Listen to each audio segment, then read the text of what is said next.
On a snowy Christmas Eve in a Pittsburgh church, an 18-year-old young man in a wheelchair reached out and touched the statue of the Virgin Mary, closing his eyes in silent prayer for nearly 2 minutes.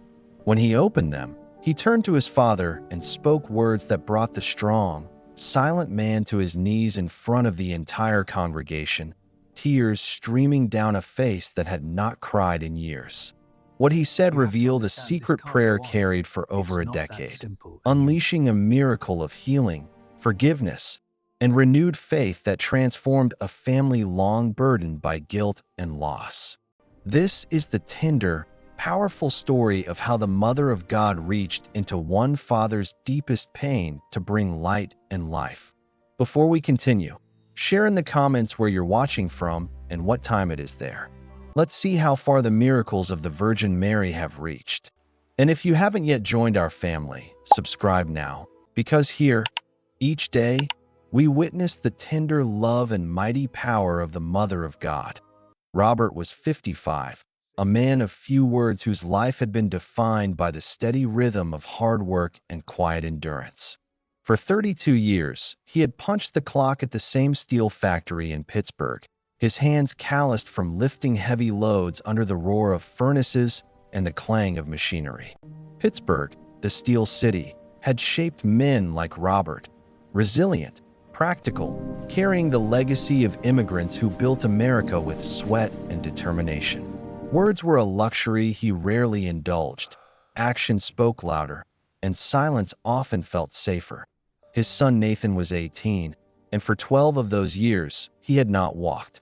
Every morning, Robert lifted him gently from bed to wheelchair, a ritual performed with the same careful strength he brought to his work.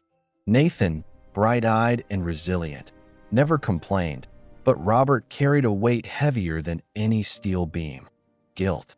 12 years earlier, when Nathan was 6, a fall from a rotten treehouse in the neighbor's yard had severed his spinal cord. Robert had been at work, second shift. The call came like a hammer blow.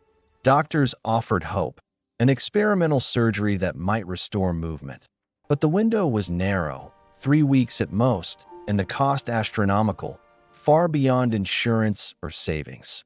Robert tried everything. Loans denied, cars sold, cherished tools from the garage gone, credit cards maxed, debts to family and co-workers.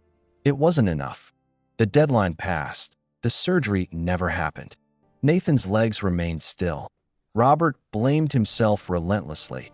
If he had saved more, worked harder, been there that day. Guilt became his constant companion, a silent burden he carried alone, never voicing to Nathan. Raising him single-handedly after his wife left when the boy was 2, with help from his mother, Nathan's beloved grandmother, Robert poured love into actions, pushing the wheelchair to school, therapy, every outing. Words of regret stayed locked inside. Nathan, however, harbored no bitterness. He possessed a gentle faith, praying daily with his grandmother's old blue rosary, beads worn smooth from decades of devotion, her most treasured possession passed to him before she died. Robert watched, puzzled. How could his son believe in a God who allowed such suffering? Faith had slipped from Robert gradually. First skipping meals grace, then Sunday Mass, finally ceasing prayers when hardship struck. Yet every Christmas Eve, Nathan asked the same. "Dad, can we go to midnight Mass?" And every year, Robert agreed, not for belief, but for those hopeful eyes he could never deny. December 23rd brought heavy snow to Pittsburgh, blanketing the city in white hush. Robert returned early from a shortened shift, finding Nathan in the living room, grandmother's rosary in hand, gazing at falling flakes. "Tomorrow's Mass, Dad," Nathan said softly. Robert nodded, removing boots in the familiar ritual. "I remember how Grandma said Christmas Mass was special." Nathan's voice carried quiet joy. Robert recalled his mother's unwavering devotion, rosary nightly, Mass faithfully, her faith alight through life's storms. Christmas Eve arrived, snow deep and crisp. Robert lifted Nathan into the van, wheelchair secured, driving carefully through streets aglow with holiday lights.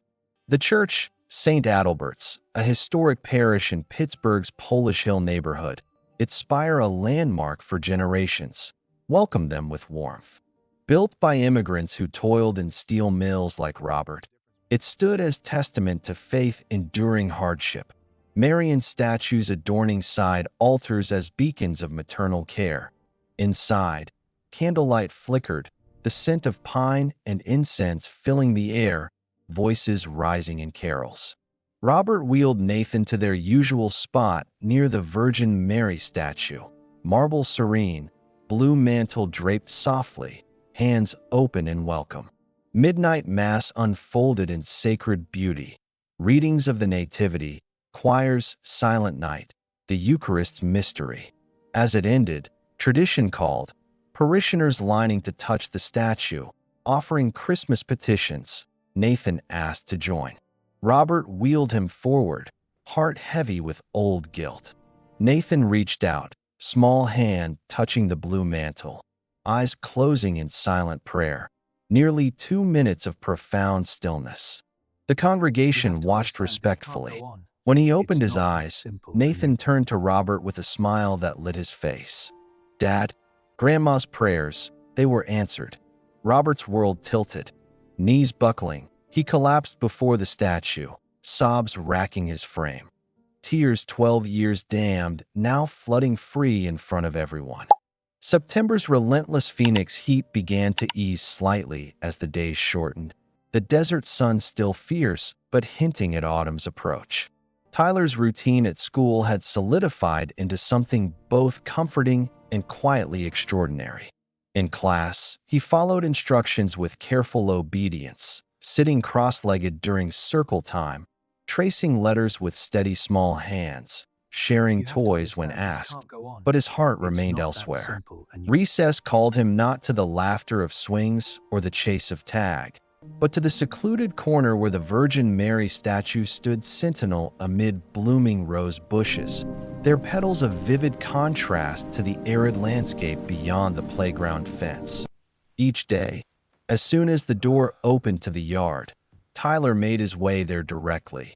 Small sneakers crunching on gravel paths lined with lantana and bougainvillea planted by the sisters. He would stand before the marble figure, head tilted upward, lips moving in soft conversation. Pauses came as if listening intently, then more whispers, his expression one of complete absorption. Miss Rebecca observed from a distance, her initial amusement giving way to wonder. Children's imaginations often flourish around sacred images, seeing in Mary's serene face a confidant who truly understands. Yet Tyler's focus carried a depth beyond typical play. Earnest, purposeful, as though engaged in genuine dialogue. Assistant Patricia Morales shared her thoughts one afternoon as they watched. Imaginary friend, surely. So common at this age. They create companions who listen perfectly. Miss Rebecca nodded, recalling psychological insights on how young children process emotions through personified figures. In Catholic tradition, however, such moments evoke deeper resonance. The little visionaries of La Salette weeping with Mary over humanity's sorrows, or the Fatima children conversing freely with Our Lady amid luminous appearances. Statues, as sacramentals, become windows to heaven's nearness, especially for pure hearts unburdened by doubt. One Thursday morning, during recess under a sky already shimmering with heat, Tyler suddenly broke from his spot, not the calm walk of routine, but an urgent run, small legs pumping as he raced across the yard. He reached Miss Rebecca near the slide, tugging desperately at her skirt. "Teacher." His voice, usually a whisper, rang loud with alarm. Miss Rebecca knelt quickly. "What is it, sweetheart?" Tears welled in his eyes. "The food machine. It's going to catch fire. The lady in blue said so. You have to turn it off now." Miss Rebecca's heart skipped. Tyler had never entered the kitchen. Children were strictly forbidden. The big machine in the kitchen? Tyler nodded frantically, pointing toward the statue. "She told me.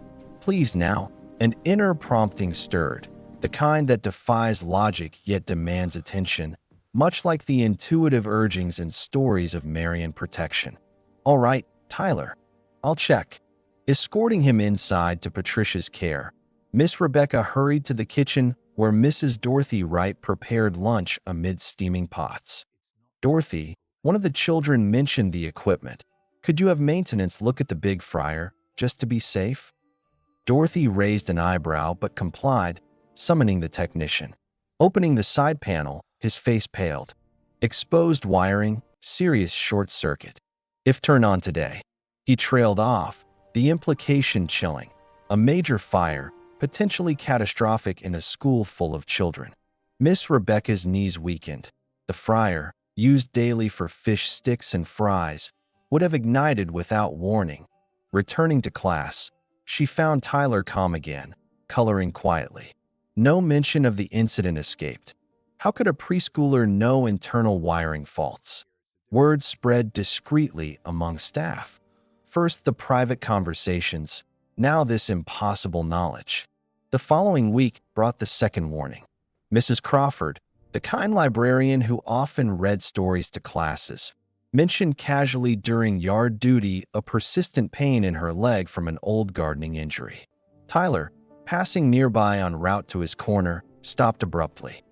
"Teacher, tell Mrs. Crawford, snake in the grass by her flowers. She'll get bitten if she gardens today." Miss Rebecca, recalling the fryer, approached cautiously. Mrs. Crawford laughed it off initially. Phoenix Yards hosted rattlesnakes occasionally, but her garden was fenced. Yet caution prevailed. She avoided it that afternoon. The next day, groundskeepers found a western diamondback coiled precisely where she knelt daily, venomous, agitated, a bite potentially fatal without immediate treatment. Mrs. Crawford paled upon hearing, crossing herself gratefully. Intrigue deepened. Two events, inexplicable yet life-saving. In Catholic lore, Mary's intercessions often manifest protectively. Our Lady Undoer of Knots resolving dangers unseen, or Our Lady of Good Counsel guiding the vulnerable.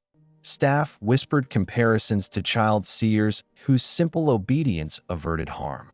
Miss Rebecca watched Tyler more closely, noting how his lady in blue conversations brought him peace amid isolation, a gentle light in eyes otherwise shadowed by quiet withdrawal. As the crisp days of late autumn settled over the Carson estate in Connecticut, the leaves turning brilliant shades of crimson and gold before drifting to the ground, a subtle shift began in the hushed suite where William lay. The relentless progression of his illness, once a steady march toward inevitability, seemed to hesitate. At first, the changes were so small they could be dismissed. Perhaps a slightly better night's sleep, an appetite stirring where none had been for weeks. Jennifer noticed first, William managing a few more spoonfuls of soup, his color less ashen in the morning light filtering through heavy drapes. The private nurse recorded minor improvements in vitals, blood pressure stabilizing, pain easing enough to reduce medication. Doctors, visiting with their usual measured caution, reviewed charts with furrowed brows. "This plateau is unexpected," Dr. Patterson admitted during one call, his voice carrying the weight of experience with similar cases. "We've seen temporary stabilizations, but this consistency." He trailed off, ordering fresh tests. Results trickled in, markers retreating, inflammation subsiding, gradual, inexplicable, defying the aggressive prognosis issued months prior. In medical literature, such exceptional responses occur rarely, sometimes attributed to unknown factors or the body's mysterious resilience. Yet here the turnaround gathered momentum without clear cause. William felt it too, the energy returning like a slow tide, enough to sit upright longer, to walk the room's perimeter with Jennifer's arm for support. Rational explanations surfaced, perhaps the latest experimental infusion finally taking effect, or rest allowing natural recovery. Yet deep down, doubt flickered. Lucas's visits continued, helping Margaret, lingering briefly outside the suite door. Margaret, her faith a quiet flame amid the household strain, encouraged him. Keep praying, Mijo. Mary hears the persistent heart. In Catholic tradition, persistent prayer mirrors the gospel widow's plea, importunity moving heaven, as with St. Monica's decades of tears for Augustine's conversion. Rosaries prayed in sick rooms worldwide invoke Mary as health of the sick, her intercession credited in countless healings at Lourdes, where the incurable walked away whole. William, once scornful, now pondered Lucas's unwavering devotion. The young man mocked yet undeterred, beads slipping through calloused fingers nightly. One afternoon, strength sufficient to stand by the window unaided, William gazed at the garden below, bare trees, frost-kissed lawn, and summoned Lucas. The young man entered hesitantly, eyes wide at seeing William upright. "Mr. Carson, you're standing." William turned, voice steadier. "Walking too. Down the stairs this morning, alone." Lucas's face lit with joy. The Virgin Mary heard. William studied him. No triumph, only sincere gratitude. For the first time, no urge to rationalize surged. "You've prayed every day." "Yes, sir." Silence stretched, heavy with unspoken weight. William's eyes misted, tears foreign after years of stoic control. "Thank you," he said, voice thick, "for believing when I laughed, when everyone did." He pulled Lucas into an embrace, the young man's frame solid against his frailty. Lucas hugged back, the hug of pure heart meeting humbled soul. When they parted, William gestured to the window. "That space by the trees, I'm turning it into something. Tables, grills, play area for children. For employees, their families. Life, joy here." Lucas smiled. "Because," William met his gaze, "you reminded me what's important. Things money can't buy." Dr. Patterson's next visit brought confirmation. Remission, not cure, the condition dormant but stable, time granted beyond expectation. Jennifer wept. Thomas marveled. William accepted without dissection, perhaps medicine, perhaps more. What mattered? The extra days, the lesson in humility from a young man's faith. That night, alone by the window, William knelt awkwardly. First time in decades. Words came haltingly. Thanks for time, for second chances, for the boy who believed. In the silence, warmth stirred. A maternal presence, gentle as dawn, affirming, grace for the asking, even from the proud. The winter of that pivotal year gave way to a spring that felt like rebirth across the Carson estate in Connecticut, where the first green shoots pushed through soil once frozen under snow, mirroring the quiet awakening within William himself. The suite that had served as a sick room for months gradually returned to its former elegance. Medical equipment removed piece by piece, the hospital bed replaced by the familiar four-poster where he and Jennifer had shared so many nights. Doctors monitored with cautious optimism, tests confirming what William felt in his bones, strength returning steadily, pain receding like a tide, energy building where exhaustion had reigned. Jennifer watched the change with a mixture of joy and wonder, her hand often resting on his as they walked the garden paths he once viewed only from the window. "It's happening," she whispered one afternoon, sunlight filtering through budding trees. William nodded, no longer quick to attribute it solely to medicine. Lucas's prayers, persistent, humble, offered despite mockery, echoed in his thoughts. In Catholic tradition, such intercessions through Mary recall the wedding at Cana, where her quiet word to Jesus brought abundance from scarcity, or the countless healings at shrines where faith's simplicity moved mountains. William summoned Lucas again, this time from the garden where the young man helped Margaret with spring planting. Entering the study, William's former domain of deals and decisions, Lucas found his employer standing unaided, color returned to his face. "You've kept praying," William stated, voice strong. Lucas nodded modestly. "Every day, sir." William embraced him once more, the hug of a father reclaimed. Thank you for not stopping when I laughed, when doubt ruled. Tears glistened in William's eyes, foreign yet freeing after years of stoic control. He led Lucas to the window overlooking the lawn. That space there, I'm transforming it.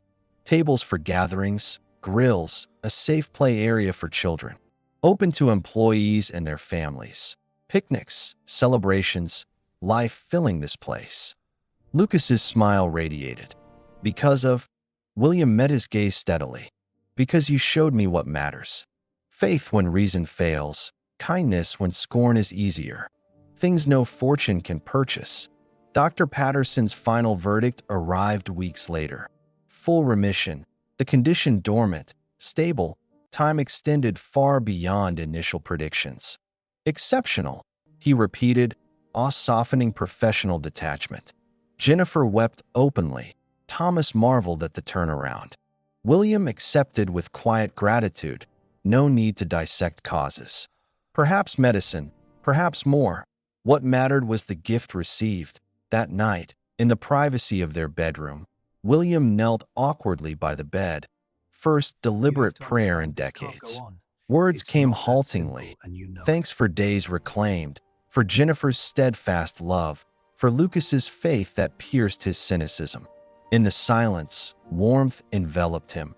A maternal presence, gentle yet profound, as if affirming, grace seeks the open heart, even those long closed. Change deepened gradually. William returned to work selectively, delegating more, present in ways ambition once precluded. The community garden flourished, employees lingering after shifts, children laughing where silence once dominated, Margaret coordinating with joy. Lucas, pursuing studies with purpose, often joined gatherings, his quiet faith the spark that kindled broader light. In Catholic stories of healing, Mary's role often extends beyond the physical, mending spirits, reconciling families, as at Buring where her appearances brought peace amid hardship. William's recovery mirrored this, body strengthened, soul renewed, relationships mended. One evening, watching sunset paint the garden in gold, William whispered thanks anew to the young man downstairs, to the divine mercy that reached through him. Life, once measured in acquisitions, now counted in shared moments.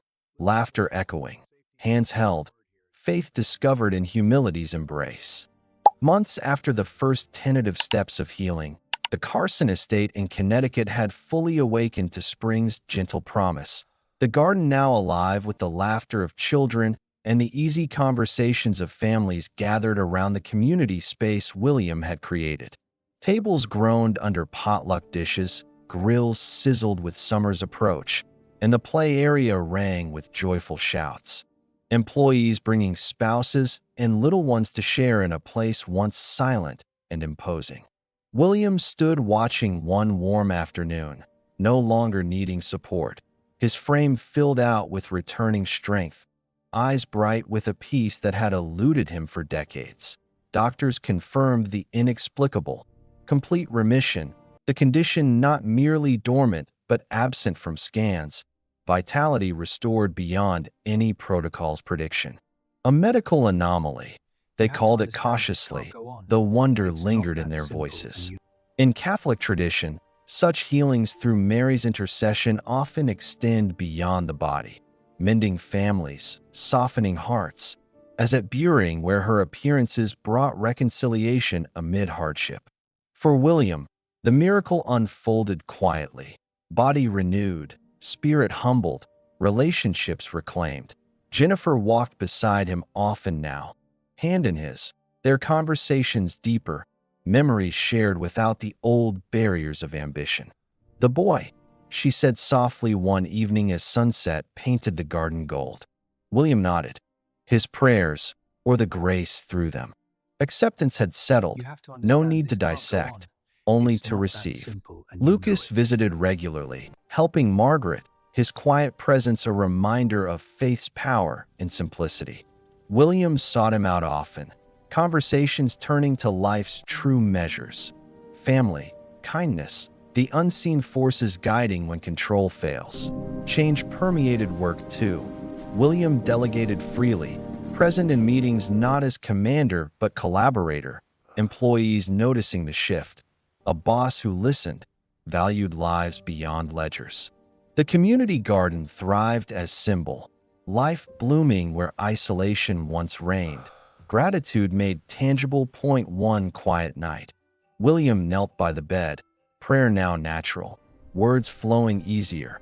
Thanks for time extended, for Jennifer's steadfast love, for Lucas's unwavering belief when his own had withered.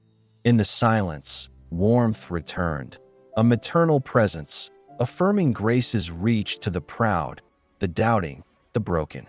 Faith, once dismissed, now anchored him. Simple trust that some gifts transcend explanation. Years on, the estate remained a place of gathering.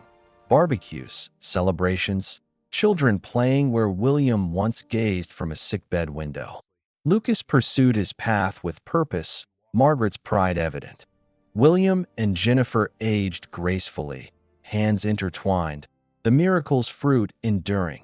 A life redirected, guilt lifted, love deepened in a world quick to demand proof.